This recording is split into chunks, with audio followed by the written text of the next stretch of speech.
शिवसेनेचे पक्षप्रमुख उद्धवजी ठाकरे सिंधुदुर्ग जिल्ह्यामध्ये सध्याच्या राजकीय घडामोडीनंतर पहिल्यांदाच येत आहे आणि त्यांच्या स्वागताची तयारी शिवसेनेचे जिल्हाप्रमुख संजयजी पडते, उपजिल्हाप्रमुख अमरसेन सावंत आणि शिवसेनेच्या सर्व पदाधिकाऱ्यांसोबत आम्ही योग्य असं नियोजन केलेलं आहे। आणि खरं तर या उद्धव साहेबांच्या दौऱ्याला मोठा प्रतिसाद सिंधुदुर्ग वासियांकडून सुद्धा मिळतो आहे। आज महाराष्ट्रातला एक नेता दिल्लीच्या तख्ताशी लढतो आहे आणि कुठल्याही पद्धतीने दिल्लीवरची झुकले नाहीत आणि त्याचबरोबर आज गुजरातच्या माध्यमातून महाराष्ट्रावर अन्याय करण्याचं काम चालू आहे आणि त्याच्याविरुद्ध उद्धवजी सातत्याने आवाज उठवत आहेत आणि त्यामुळे लोकांना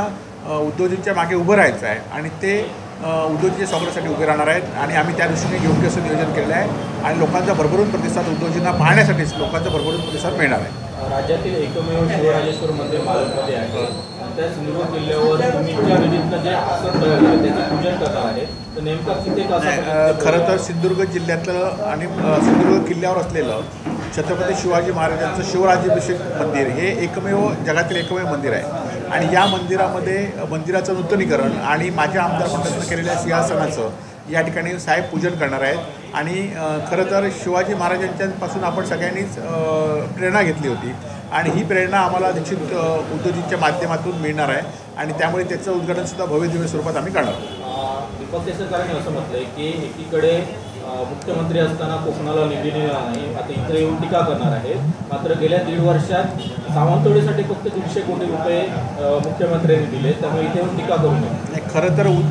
दीपक केसरकरांना उद्धवजींच्या मदतीनेच 5 वर्ष त्यांनी मंत्रिपद भूषवलं होतं आणि ते आता रत्नसिंधूच्या कमिटीवर सुद्धा उद्धवजींच्या मार्गदर्शनाखाली गेले होते आणि त्यांनाही खरं तर उद्धवजींनी या सिंधुदुर्ग जिल्ह्यासाठी शासकीय मेडिकल कॉलेज, महिला हॉस्पिटल हे उद्धवजींनीच दिलेलं आहे आणि आपण बघितलं असाल की दीपक केसरकर गेली 10 वर्ष सांगतायत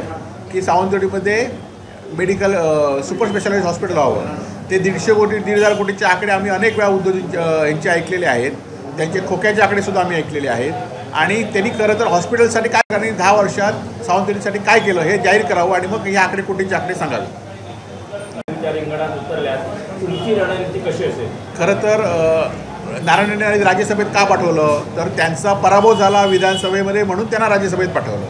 त्यामुळे पराभव झालेल्या माणसांना राज्यसभेत पाठवतात आणि पराभव झालेल्या राज्यसभेतली माणसं लोकसभेमध्ये निवडणूक लढवण्याचं त्यांचं धारिष्ट होत नाही आणि निश्चितपणे त्यांचं धारिष्ट झालं तर आमची भूमिका आणि सिंधुदुर्गवासियांची भूमिका निश्चित त्यावेळी कळेल।